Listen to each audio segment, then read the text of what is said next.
Comment créer une offre de coaching ou d'accompagnement?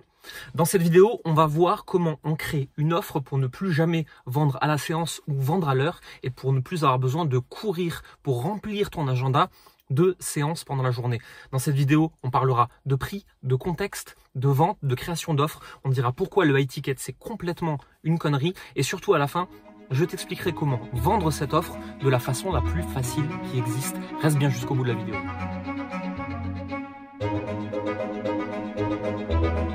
Bonjour à tous et bienvenue dans cette nouvelle vidéo. Aujourd'hui, tu l'as compris, on va parler de création d'offres et de vente dans le cadre du coaching et de l'accompagnement. La première chose, avant de commencer, n'hésite pas à mettre un pouce pour liker cette vidéo et pour la propager. N'hésite pas à t'abonner à la chaîne, à activer la cloche pour ne pas louper les prochaines vidéos. Et surtout, clique sur le lien dans la description pour t'inscrire à tous mes emails qui arrivent le vendredi midi. C'est ta dose de motivation et ça peut t'aider à développer ton business. On y parle d'argent, de liberté, de bonheur. Maintenant, on va commencer et pour la première chose, on va parler de ne plus jamais vendre à l'heure. Le fait de vendre ton coaching ou ton accompagnement ou le fait, ou si tu es thérapeute, de vendre à l'heure amène deux problèmes fondamentaux. Le premier problème, c'est que tu dévalues grandement la valeur de ce que tu fais. Tout simplement parce que tu marketes dans l'inconscient de la personne en face de toi que tu vends du coaching, de l'accompagnement, de la thérapie à l'heure comme si tu vendais 1 kilo de patates. Le problème, c'est que ce que tu résous chez tes clients, chez les personnes que tu accompagnes, chez tes patients, c'est des choses qui sont fondamentales, c'est des choses qui sont profondes, c'est des choses qui sont ancrées depuis des années. Comment est-ce que tu pourrais régler en 1 heure? Et d'ailleurs, si quelqu'un te dit est-ce que je peux faire 1 heure d'essai, tu peux très simplement lui répondre, je vois pas comment en 1 heure je peux régler des problèmes qui datent depuis 15 ans. Dans le cadre de business, moins longtemps.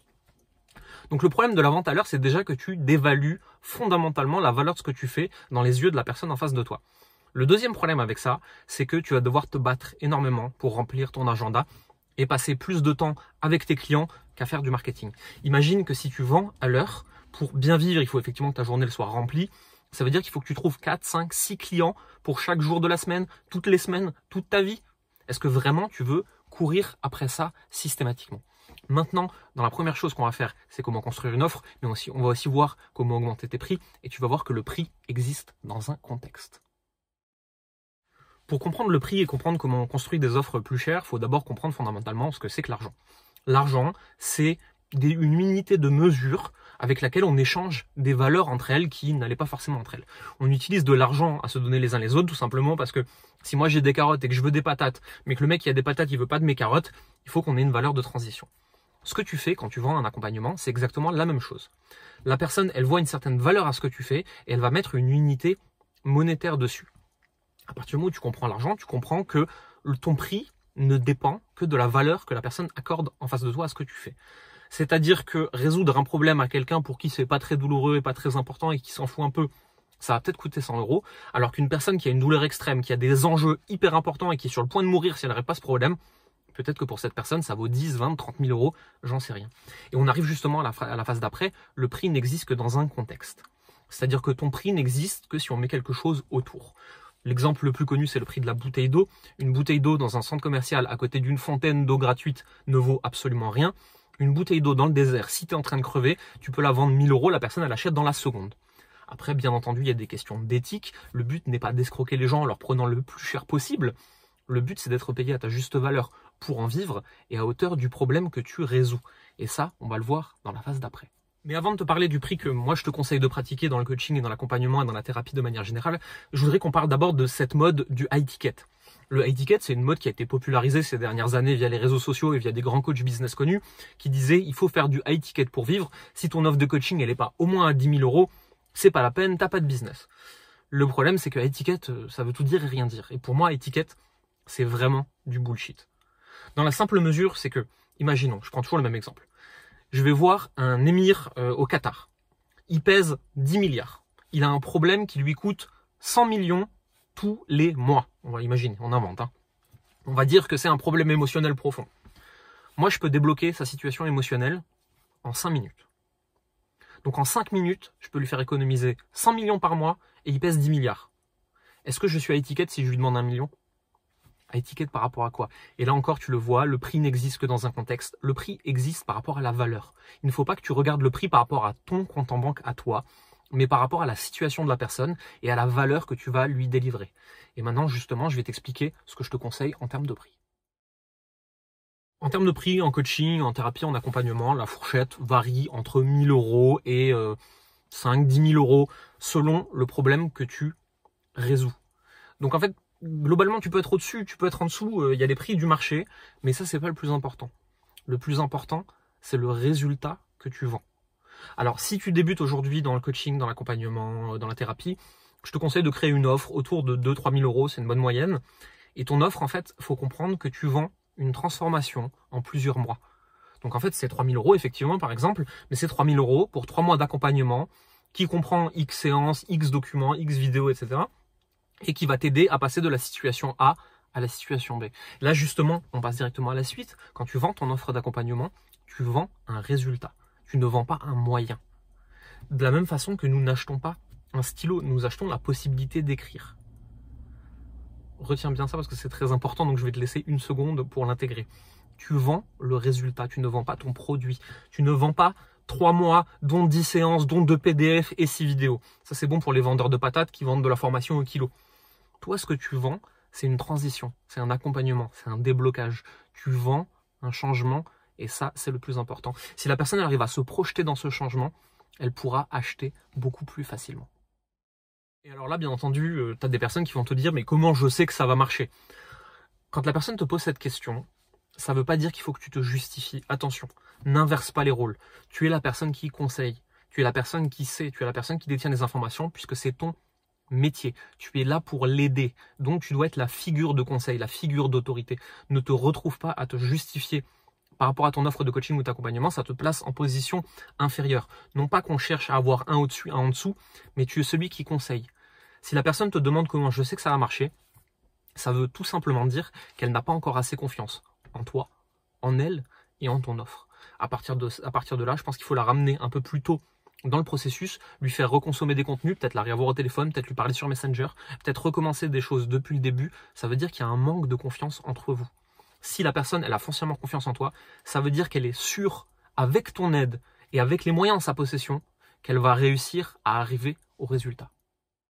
Pour créer de la confiance, tu peux utiliser des vidéos comme celle qu'on est en train de faire ici ensemble, que celle que tu es en train de regarder. Je crée de la confiance avec toi, tu apprends à me connaître, tu apprends à comprendre mes compétences et tu apprends à te poser la question, est-ce que j'ai envie de travailler avec cette personne dans un futur proche ou lointain?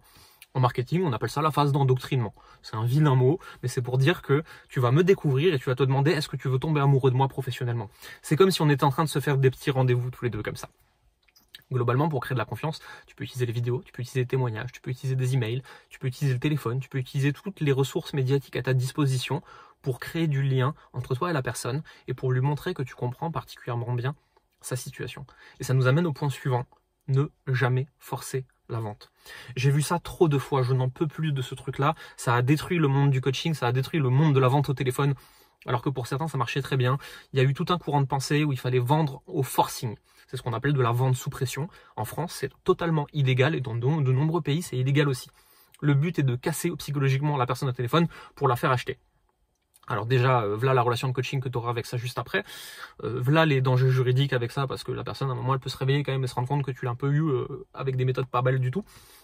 Mais en dehors de ça, c'est que c'est pas la meilleure façon de faire. Tu te retrouves avec des clients avec qui tu n'as pas envie de travailler, ils ont ce qu'on appelle un buyer remorse, ils regrettent leur achat très rapidement après, et ça devient des relations de coaching qui sont très compliquées. Ne jamais forcer la vente. Il y a des millions de personnes qui sont adaptées à ce que tu proposes aujourd'hui. S'il y a une personne qui te passe sous le nez aujourd'hui, ça ne sert à rien de forcer. C'est que la personne n'était pas le bon client pour toi. Tu en trouveras d'autres, c'est pas le plus important. Garde ton éthique, c'est ce qui compte le plus. Maintenant, ce que tu peux faire, si ça coince un peu, c'est ajouter des petits trucs qui vont faciliter la vente. Par exemple, tu peux mettre une deadline. La personne, tu lui as parlé, tu lui dis, écoute, tu dois me donner une réponse avant telle date. C'est pas que l'offre va disparaître ensuite, c'est que je pense que tu as toutes les informations en ta possession pour prendre une décision et j'aimerais que toi comme moi, on puisse passer à la suite, que ce soit ensemble ou séparément. Donc, je te demanderai pour respecter ton propre temps et le mien, de me donner une réponse avant telle date, telle heure. Tout simplement, tu peux faire ce genre de choses. Tu n'es pas obligé de faire que ça, mais tu as le droit de demander à la personne ce genre de choses.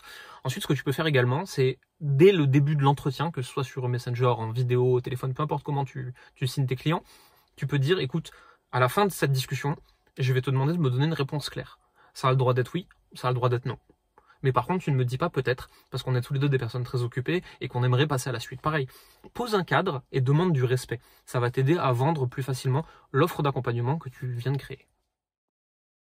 Deux dernières choses très importantes. La première, c'est de tester plein de formats différents pour l'offre que tu auras créée chaque année. Tout simplement parce que même si tu personnalises, tu ne sais pas quel argument, quelle offre, quel type de discours va faire mouche auprès de ton audience. Encore une fois, on veut du marketing très très simple. Surtout, tu as créé une offre, tu as pris les bases de la vente, tu as compris comment ça marchait, fait quelques vidéos, des textes, des choses comme ça. Si tu veux en savoir plus, tu cliques sur le lien, tu regardes quand est-ce qu'ouvre la prochaine session de Business Canapé. Si tu veux pas travailler avec nous, c'est tout à fait OK. Également, ce que je te recommande dans ce cas-là, c'est de tester plusieurs angles dans ton année. Tu verras, tu pourras avoir des surprises, il y a des choses qui vont très mal marcher. Et il y a des choses par contre qui vont très bien marcher. Avec Business Canapé, on a développé d'autres méthodes encore. Je peux nécessairement pas t'en parler, mais tu peux cliquer sur le lien dans la description, tu peux cliquer sur Business Canapé. Il y a toujours écrit quand est-ce qu'est la prochaine session d'admission, mais tu peux déjà lire la page de présentation pour voir si ça te correspond et pour venir en discuter avec moi si ça t'intéresse. Avant de te donner un tout dernier conseil avant de se quitter, je voudrais d'abord te dire une dernière chose, celle-là je te l'ai déjà dit en début de vidéo. N'hésite pas à liker cette vidéo, n'hésite pas à t'abonner et à activer la cloche pour ne pas louper. Et surtout, n'hésite pas à cliquer sur le lien dans la description pour voir les ressources que je te propose. Tu trouveras mon livre, le mail que j'envoie tous les vendredis midi qui est ta dose de motivation pour parler d'argent, de bonheur, de relations, de liberté. Et tout ce que je propose globalement actuellement se trouve directement dans ce lien. Maintenant, on arrive à la fin et c'est là que je dois te donner un tips qui est selon moi très important si tu proposes du coaching ou de l'accompagnement. Tu dois personnaliser. Tu dois absolument personnaliser à la personne que tu as en face de toi et tu ne vas pas proposer la même offre en fonction de la personne. Tu as un rôle de conseiller, tu as un rôle de superviseur, tu as un rôle de grand frère, tu as un rôle de médecin. Tu as le rôle de celui qui sait quand la personne ne sait pas. Ton rôle est de diagnostiquer le problème et de proposer une solution en expliquant que c'est la meilleure et que voici le prix. La personne, ensuite, elle a une responsabilité de dire oui ou non. Elle a le droit de dire oui ou non, peu importe. Mais pour faire ce genre de personnalisation en termes d'offres et en termes de propositions d'accompagnement avec les personnes, il faut d'abord que tu définisses un avatar très précisément. C'est-à-dire que tu dois savoir précisément qui tu aides, quelle est leur douleur et quelle transformation tu leur proposes. Et ça, je te propose qu'on le voit dans une prochaine vidéo. C'est tout pour aujourd'hui. N'hésite pas à liker, n'hésite pas à partager cette vidéo. Si tu as la moindre question, tu la poses en commentaire en dessous. Et si tu veux me proposer un sujet pour une prochaine vidéo, pareil, directement en commentaire. N'hésite pas à partager cette vidéo à une personne que ça peut aider. Si on aide une personne à la fois, si on aide un coach à la fois à rejoindre cette communauté de coachs bienveillants, de coachs éthiques, qui veulent faire un beau métier et qui sont animés par ceux qu'ils font, on aura atteint la mission de notre entreprise. À bientôt.